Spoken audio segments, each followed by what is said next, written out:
Salam alaikum. Voici un nouveau chapitre dans lequel nous allons voir une nouvelle structure de données dynamiques.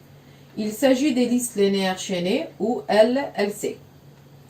Comme toutes les structures que nous avons déjà vues, les variables, les tableaux et les enregistrements, les listes linéaires chaînées permettent aussi de stocker ou d'enregistrer des données ou des informations de même type, c'est-à-dire des données de type entier, de type float, des tableaux de caractères et des enregistrements. Une liste peut être vide, c'est-à-dire qu'elle ne contient aucun élément, ou elle peut être pleine, c'est-à-dire elle contient un ou plusieurs éléments. Chaque élément de la liste contient essentiellement deux parties. La partie information qui contient les données de l'utilisateur et la partie adresse qui contient des différents liens avec les autres éléments de la même liste. Donc on peut schématiser un élément de la liste par la case suivante. Nous avons deux parties. Une partie information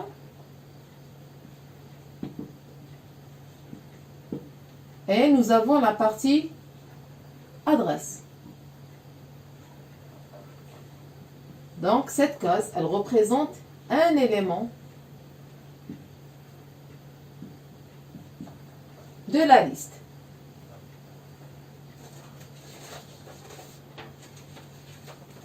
Comme dans les tableaux, les éléments d'une liste occupent plusieurs cases dans la mémoire.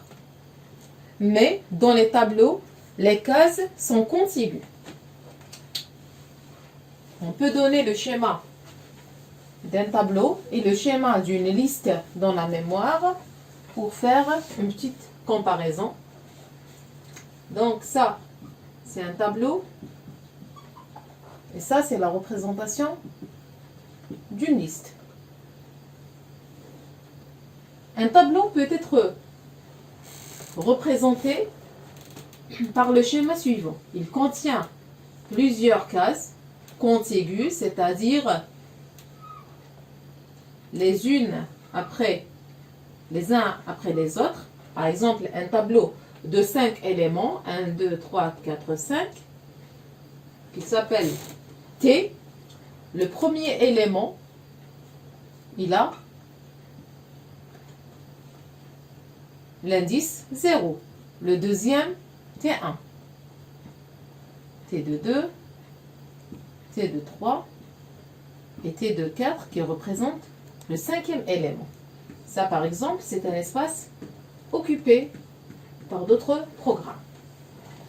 Pour la liste, je peux la schématiser comme suit. Une liste qui contient 5 éléments. Par exemple, ça, c'est le premier élément. Et l'élément contient deux parties. La partie info, information, et la partie adresse. Donc ça, par exemple, c'est le premier élément. Ça, c'est un espace occupé par d'autres programmes. Ça, c'est l'élément 1. Là, on peut trouver un espace occupé. Ça, c'est l'élément 2, par exemple.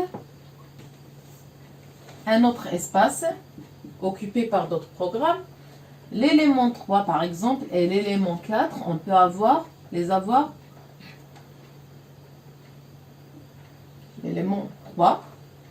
Et nous avons le dernier élément, 1, 2, par exemple, 3, 4. Et le dernier élément, 5, ici. Et ça, c'est un autre espace occupé. Donc, on voit très bien que dans le tableau, les cases mémoire sont contiguës.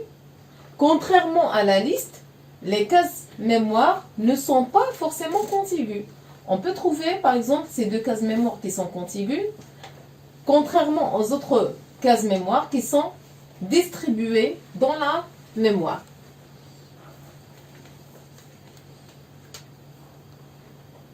En plus, pour accéder à n'importe quel élément du tableau, il suffit d'avoir son indice ou sa position dans le tableau. C'est-à-dire, Si je veux accéder au quatrième élément de tableau, il suffit d'accéder ou de pointer sur la case T2. Quatrième correspond à T2, 3. Si je veux accéder au premier élément du tableau, il suffit de pointer ou d'accéder à la case T2, 0. Contrairement à la liste, si je veux accéder à n'importe quel élément de la liste, je dois pointer d'abord sur la tête de la liste, c'est-à-dire sur le premier élément de la liste. Pourquoi? Parce que tous les éléments de la liste sont chaînés, c'est-à-dire chaque élément de la liste contient une adresse ou un lien qui lui permet d'accéder à l'élément suivant. D'accord? Donc, dans la partie adresse, on retrouve les adresses des éléments suivants.